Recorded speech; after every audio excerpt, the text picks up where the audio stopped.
Hey guys, how's it going? Welcome to my video.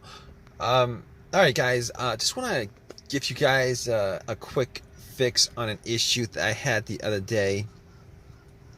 So basically, I had this issue with my car, and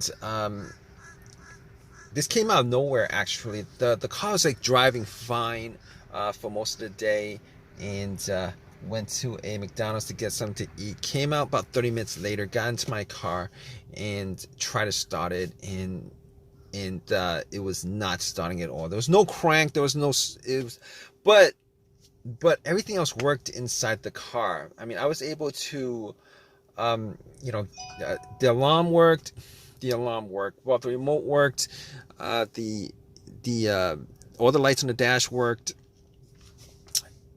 the blower motor works, like everything worked as normal, except that it would not crank, it would not start up, it would not crank.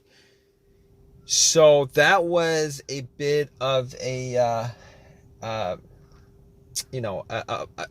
annoyance, a frustration that I was dealing with, and I was like, okay, this this car has been pretty good. I've had virtually no issues with it. It's driven fine. There's no check engine light. Haven't had any issues with it since I had it.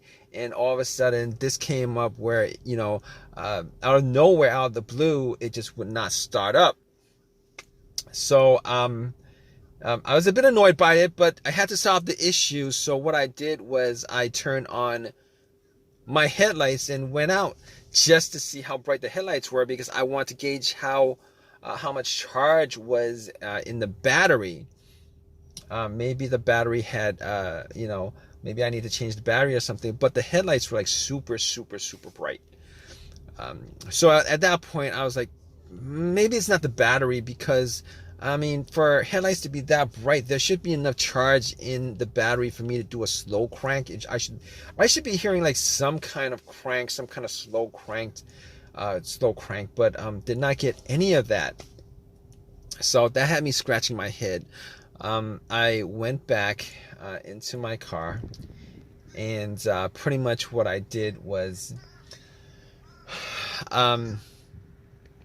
I was thinking that it could possibly be the brake switch. So what I did was I had this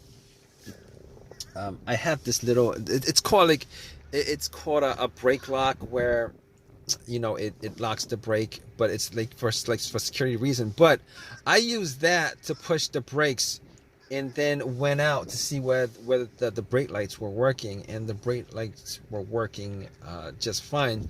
So I knew that it wasn't the brake switch that was the issue, which I kind of thought it was, but it wasn't.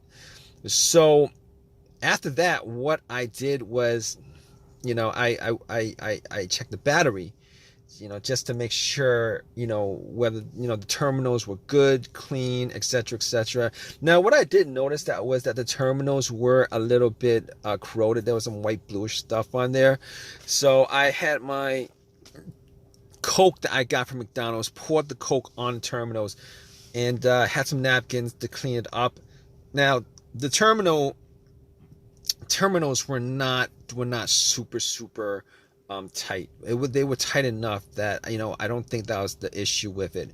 So it was tight enough. I took the terminals off, poured some Coke on it, cleaned it with napkins, popped it back in, and for sure I thought that would actually fix the issue. Try to start it, it would not crank. Same situation, would not crank, would not start. So outside of that, I was like, okay, let's check the ground wire. The main ground wire, if you guys don't know, is the negative cable. Normally it hooks up to the frame of the car. So I was looking at the ground wire just to see whether there was any kind of just to see whether it was corroded, disconnected, rusted, or anything like that.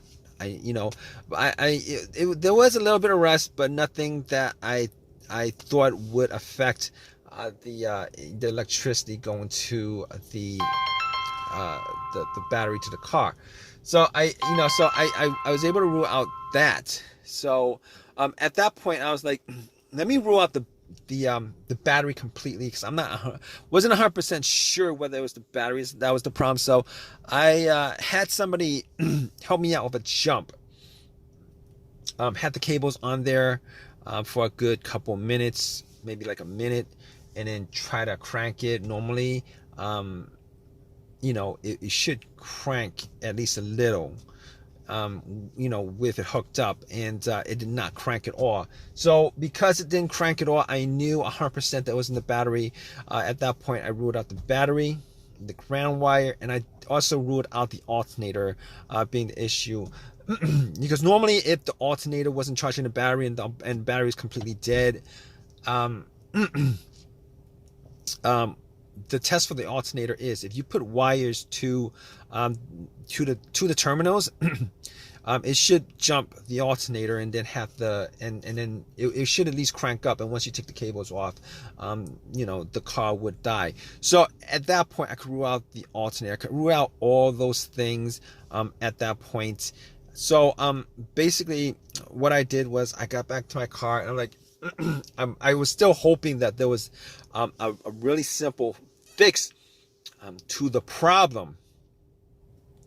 So basically at that point, I was thinking to myself, okay, I have an OBD2 reader, a $19 OBD2 reader that I got from Walmart.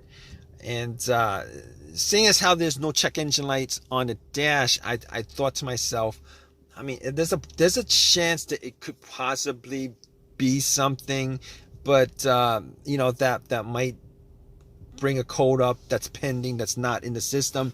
So what I did was I hooked the OBD2 up and made sure that it actually went through and scanned the whole entire ECU, which it did. It scanned the whole entire ECU. No codes popped up, no pending codes, nothing at all. And at that point, I was ruling, as many things out as I could, and at that point, I ruled that out. Okay, so after that, I was thinking to myself, there's a couple other things it could be. It could possibly be the fuses or the relays. All right, so I got to the box where the fuses and relays are and checked out all the fuses just to make sure that there were no blown fuses or anything like that. And checked out to see whether there was any kind of brownish tint on any of the top of the fuses. There was none. Didn't smell anything that was burnt. And then I recalled that there were two situations where I've experienced where the fuses caused my car not to start, and this was cars that I've had previously.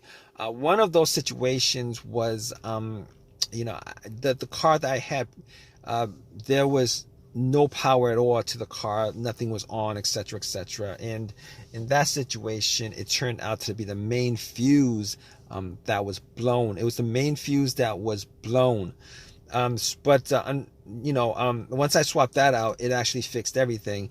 But that's not this situation here, because I was getting power to everything else except it wouldn't crank. It wouldn't start, it wouldn't crank. So that was in the situation. The other situation where where there was a fuse issue that caused no start was the car would crank, but it wouldn't turn over.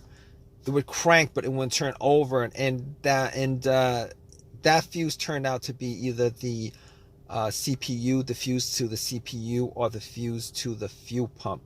Now that unfortunately wasn't the quick fix for this car, because there's no cranking. This car is not cranking. It's not cranking at all. So that wasn't the problem. At that point, I was thinking to myself, all right, we've eliminated a lot of things. Let's go with the next most obvious thing, which is the relays.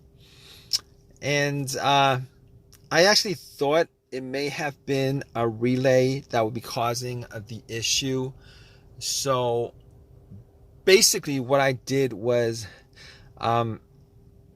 I swapped out one of the relays for the other relay and try to start the car.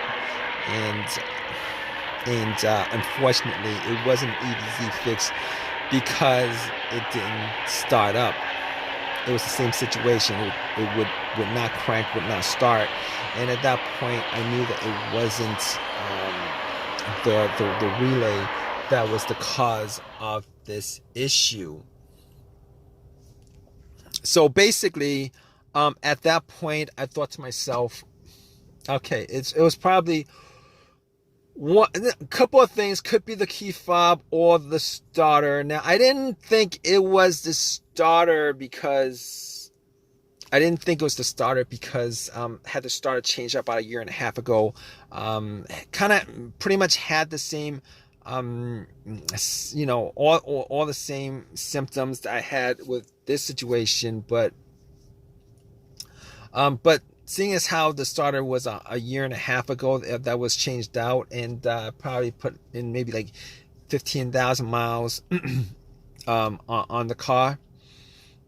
It wasn't the first thing that popped up, and it wasn't the second thing that popped up. It was, so I pretty much eliminated to the starter, had the car towed back to my house, and once I got there, I redid all the